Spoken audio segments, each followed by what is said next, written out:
Hi here, it's Chelsea Crystal. So today I wanted to cover what exactly is wellness and well-being and self-care and self-love.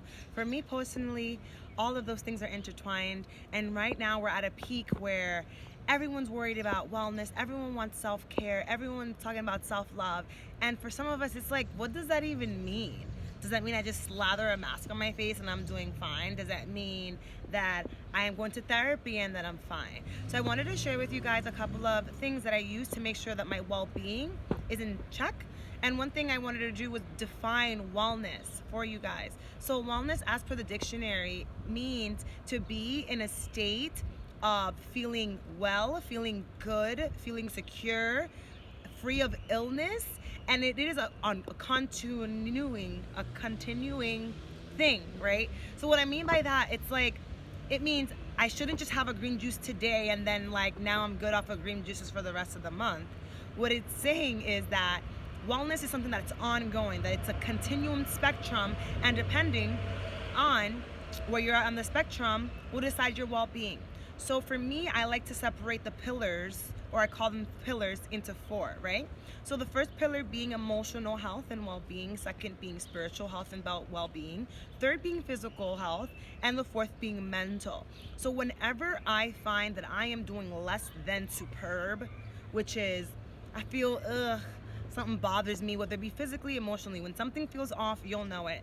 There's no need to always know exactly what's wrong, but I found that knowing and recognizing within myself and being honest with myself and saying something's wrong has been a great step for me.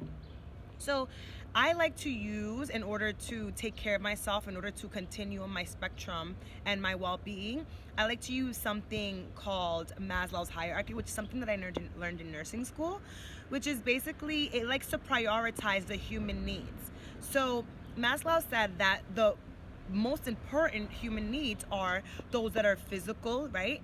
And then if our physical body is intact, then we can move on to the social, to the psychological, and the spiritual. So I like to treat myself in that same way. The reason I like to do this is because sometimes it's just a physical problem that needs to be healed, and there's no reason to go deeper.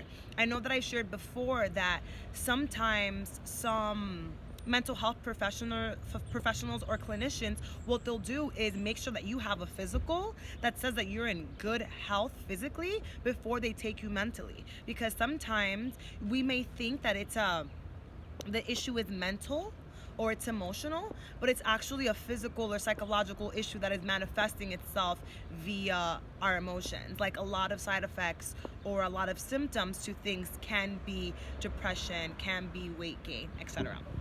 So the hierarchy. So whenever I'm feeling less than subpar, I always like to check in, and I recommend that you check in various times throughout the day. The more the better, and this is a form of self-love, checking in and asking yourself, how am I feeling? What do I need? What do I need to work on?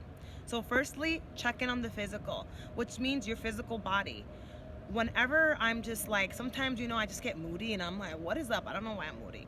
I'll ask myself, physical, do you need to drink something? When's the last time you drank, right? Drank water, because hydration is very important. Or have you eaten something? Eating is also very important. If I find that I am not hungry or thirsty, which I always recommend that people drink water. Even if you think you're hungry, I recommend you drink a little bit of water, wait a couple minutes and see if you're actually hungry. Because what tends to happen is that a lot of us are not in tune with our thirst mechanism, and our body is just saying, I need something, right? And normally when you're just like, I need something, a lot of us tend to think about food. But I just wanted to share that tip with you guys, that a lot of people actually confuse their thirst for hunger. So that's something that you can make sure that you're being mindful of. I know sometimes I found that I eat and I'm still hungry or things like that. It's just because you're thirsty, and making sure that you're hydrated. Also, another thing is, if you're waiting till you're thirsty to drink water, you're already dehydrated, because that's when your body is actually going to be giving you the signal once it's dehydrated. You know what I mean? So physical, how do I feel physically? What do I need to do physically? Do I need to move my body? Obviously, we know why moving the body is so important and why eating well is so important. But in case you guys didn't know, let's just reiterate and rerun the course. So we know the reason why movement is so important, even if you just go out walking.